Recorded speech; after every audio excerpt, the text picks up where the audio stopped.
Komunikasi Counseling.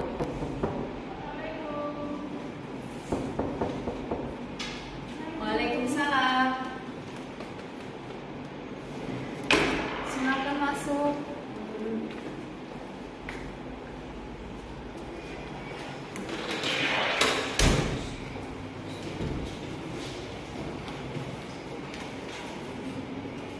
Perkenalkan, nama saya Umi Adi Fatul, biasa dipanggil Kak Umi. Saya di sini sebagai konselor. Bisakah Anda memperkenalkan diri?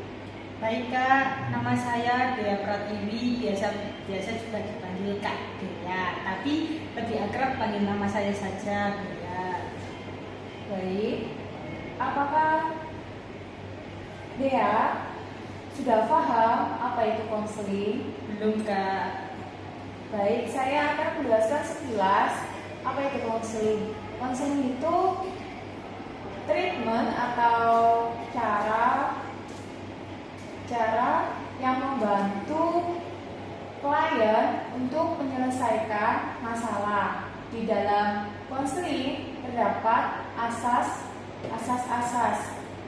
Salah satunya yaitu asas kerahasiaan. Jadi Dea tidak usah ragu untuk menceritakan keluh kesah Dea pada saya, karena cukup saya dan Dea saja yang mengetahui permasalahan yang Dea alami.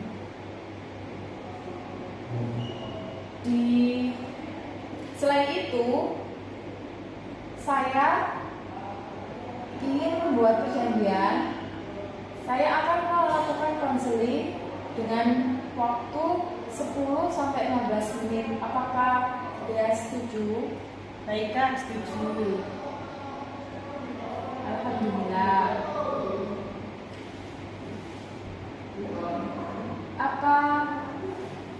Apa ada yang bisa saya bantu dan coba ceritakan permasalahan Dea?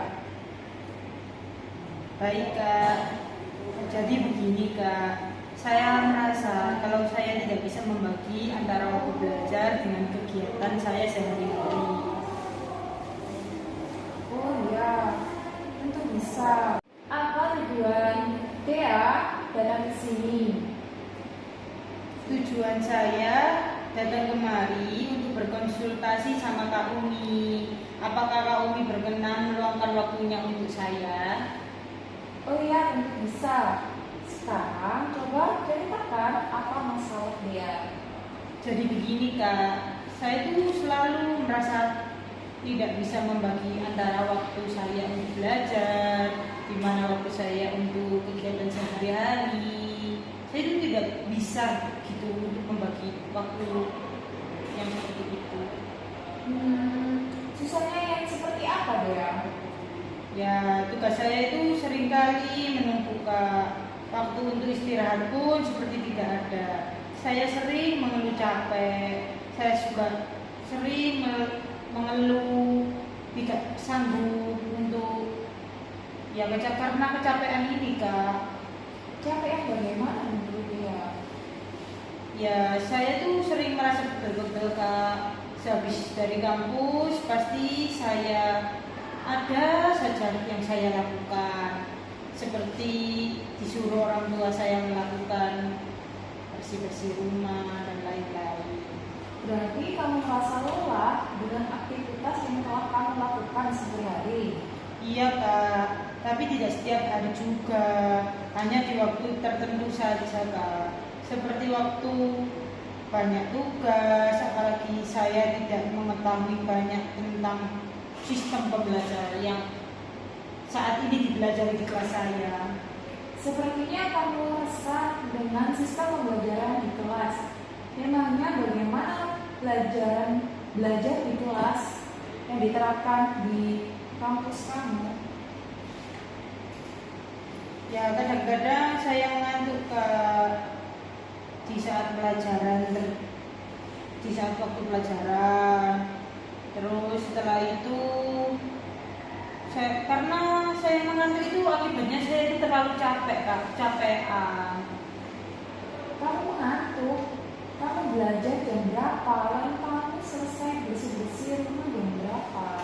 Saya selesai bersih-bersih rumah itu biasanya jam 4 sampai jam 5 itu Kak. Setelah itu kalau belajar sih saya itu biasanya saya mulai dari jam 9 selesai jam 11 Kak. Bagus, bagus, bagus. Bersih-bersih kan ibadah. Jadi kalau kamu melakukan dengan ikhlas untuk dapat pahala dan meringankan tugas ibu kamu loh.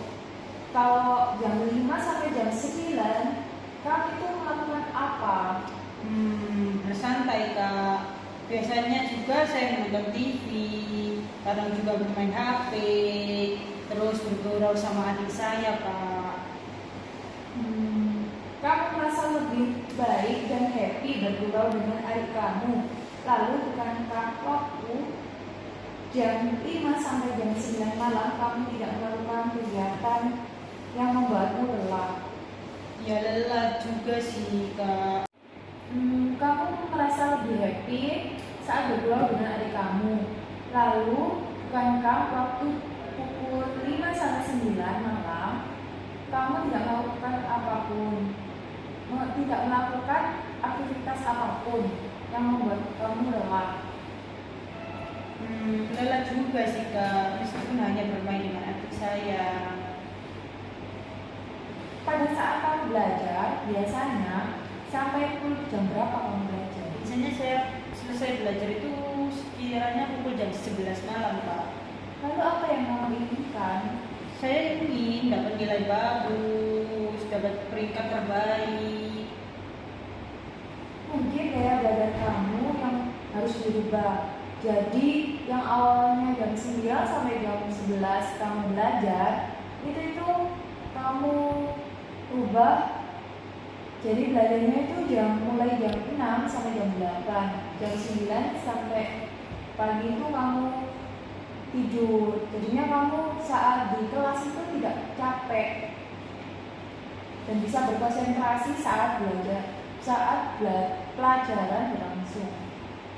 Berarti saya harus membagi waktu untuk tidur ya yang cukup agar saya dapat bangun lebih awal dan tidak terlambat ke sekolah dan bisa mengikuti pelajaran tanpa merasa ngantuk. Begitu ya Kak? Ya, betul sekali. Jadi dia bisa menggunakan waktu belajar dengan sebaik-baiknya tanpa merasa lelah. Dan kalau ada waktu luang, bisa diluangkan waktu untuk perpustakaan supaya dapat memperbanyak pengetahuan dan wawasan. Jadi kalau di kelas dia itu bisa lebih aktif lagi untuk tanya jawab atau memberi saran atau sanggahan saat guru menerangkan atau saat teman-temanku presentasi atau bagaimana gitu. Iya deh Kak, baiklah, terima kasih atas sarannya.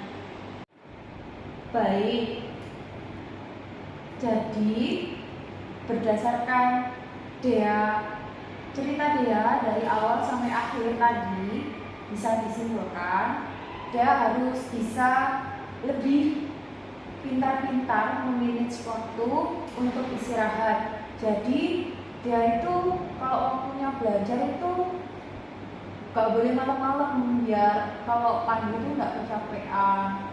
Jadi diubah lagi gaya belajarnya dan lebih sering membaca buku agar bisa menambah wawasan ya. Dan dia harus berjanji pada diri dia sendiri agar dia bisa lebih meningkatkan prestasi dia lagi yang sempat menurun. Baik Kak, terima kasih atas solusinya. Semoga setelah ini saya bisa mengatur waktu belajar saya dengan efektif dan lebih giat lagi agar presentasi saya lebih baik daripada semester sebelumnya Kak. Sama-sama dia, semoga bisa membantu ya saran yang kakak berikan. Baik Kak, saya kira cukup konseling hari ini. Saya mohon izin pulang dulu ya Kak. Assalamualaikum Kak.